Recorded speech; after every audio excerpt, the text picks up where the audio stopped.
yayda da, qışda da ayaqlarım çox donur.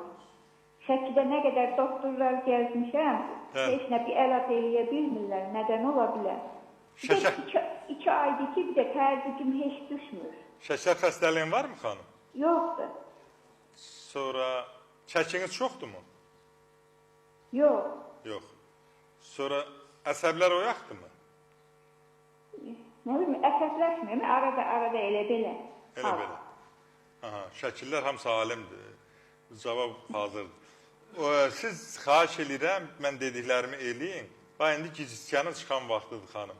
Ayaqlarınızı gicistkanla dalayın, yavaş-yavaş artırın. O sinir keçiricini bərpa eləyəcək. Sonra bir dəfə Dopplerlə aşağı ətrafların damarlarını yoxladın xanım. O damarlarda problem olsa, qan normal getməsə, yenə də o şikayət əmələ gələcək. Ondan başqa alma sirkəsindən səhər, günorta, axşam ayaqlarınızı yağlayın xanım. Onun da müsbət effektini görəcəksiniz. Və bundan başqa təbii ki, bal, xardal tozu və zəncəfil tozu, onları qarışdırın bir-birinə, onu ayağınızı masaj edin. Onun da effektini görəcəksiniz.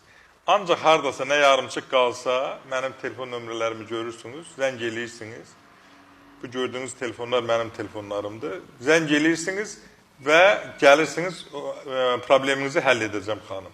Çox sağ olun zənginizə görə. Təzyiqinizlə əlaqədar, təzyiqi də yenə də bilirsiniz ki, bizdə Doktor Seyfəddin Klinikasının təbii sularla müalicə mərkəzi var və orada zəli ilə və bitkilərlə, əgər evdə yemişən çay varsa, dəmlə iç.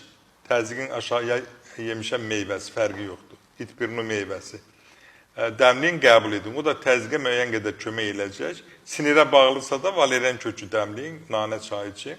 Onun da effektini görəcəksiniz. Çox sağ olun, sualınıza görə.